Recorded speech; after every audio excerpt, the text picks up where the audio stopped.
विभागातील प्रभाग क्रमांक 9 मधील श्रमिक नगर परिसरातील विविध भागात रस्त्यावर पाणी साचून ते पाणी थेट नागरिकांच्या घरात जात आहे। काल परवा अवघ्या 2-3 तासाच्या पावसाने अनेक ठिकाणी पाणी साचल्याने नागरिकांचे हाल झाले। मनपा अधिकाऱ्यांना संपर्क केला असता नेहमीप्रमाणे त्यांनी नागरिकांच्या समस्यांकडे दुर्लक्ष केल्याचा तसेच रस्ते डांबरीकरण करताना नगरसेवकांनी नियोजन केले नसल्याचा आरोप शिवसेना शिंदे गटाचे नाशिक उपमहानगर प्रमुख कल्पेश कांडेकर यांनी केला आहे। सर्वप्रथम सर्वांना जय महाराष्ट्र। आज पुन्हा 2 तास काय पाऊस आला। श्रमिक नगर हे जसं जलमय झालं होतं।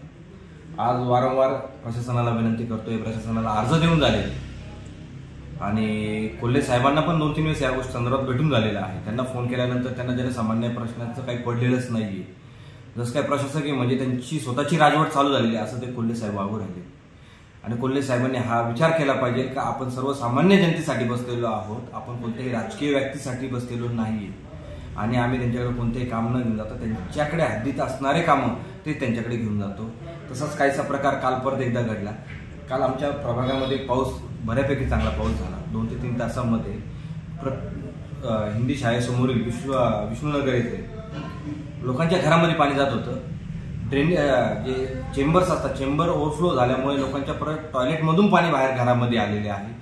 एवढी घाण परिस्थिती असताना आम्ही कोल्हेंना फोन केला असता कोल्हे कोणत्याही प्रकारचा रिस्पॉन्स द्यायला तयार नाही। त्यांना कोणत्या तरी हस्तक्षेपाचा गरज आहे त्यावेळेसच ते काहीतरी काम करतात, नाही तर एखाद्या पुढाऱ्याचा फोन आला तरच काम करतात। एक तर मागील तुम्ही बघत असाल 8 ते 10 वर्षापासून प्रभागाचा विकास हा काही झालाच नाही। विकासाच्या ऐवजी असं तुम्ही म्हणू शकता भकास झालेला आहे। तुम्ही वरच्या भागात जर गेला तर रस्त्यांची चाळण झालेली आहे, ड्रेनेजची प्रॉब्लेम आहे। अरे एकदम स्लम मधल्या स्लम एरियात जरी गेलो आपण तरी सुद्धा ही परिस्थिती नाहीये जी परिस्थिती आमच्या प्रभाग क्रमांक 9 ला सोसावा लागू राहिलेली। आज मला सांगा लोकांच्या घरात ड्रेनेजचं पाणी जातंय म्हणजे किती ढिसूळ कारभार आहे।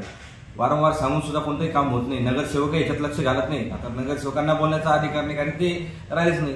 आता प्रशासक आहे तर प्रशासकही त्यांची स्वतःची मजुरी चालण्यासारखं काम करू राहिले।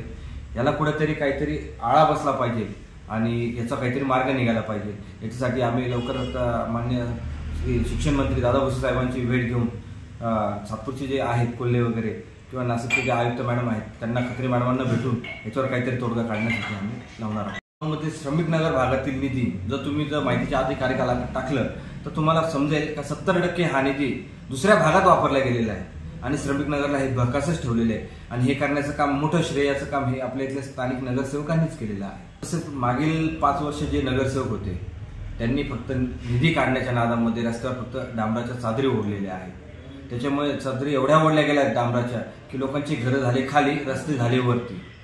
त्याच्यात तुमच्या प्रभागामध्ये लोकसंख्या कमी होती त्याच्यामुळे पाईपलाईन ज्या छोट्या होत्या तर पाईपलाईन मोठ्या न करता त्यांनी रस्त्यावर छोटी डांबरीकरण वाढवलं। त्याच्यामुळे आता जो ओव्हरफ्लो येते ते लोकांच्या घरात पाणी जाते आणि ते पण ड्रेनेजचं घाण पाणी जाते।